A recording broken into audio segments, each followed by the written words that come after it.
بسم اللہ الرحمن الرحیم۔ السلام علیکم ورحمۃ اللہ وبرکاتہ۔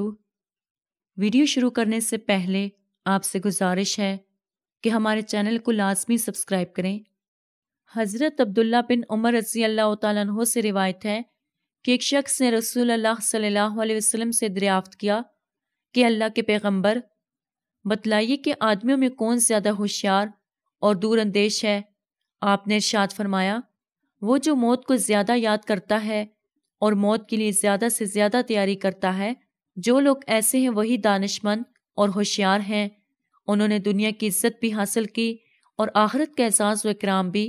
تشریح: جب یہ حقیقت ہے کہ اصل زندگی آخرت ہی کی زندگی ہے جس کے لیے کبھی فنا نہیں، تو اس میں کیا شبہ کہ دانشمند اور دور اندیش اللہ کے وہی بندے ہیں جو ہمیشہ موت کو پیش نظر رکھ کر اس کی تیاری کرتے رہتے ہیں، اور اس کے برعکس وہ لوگ بڑے ناعاقبت اندیش اور احمق ہیں جنہیں اپنے مرنے کا تو پورا یقین ہے لیکن وہ اس سے اور اس کی تیاریوں سے غافل رہ کر دنیا کی لذتوں میں مصروف اور منہمک رہتے ہیں۔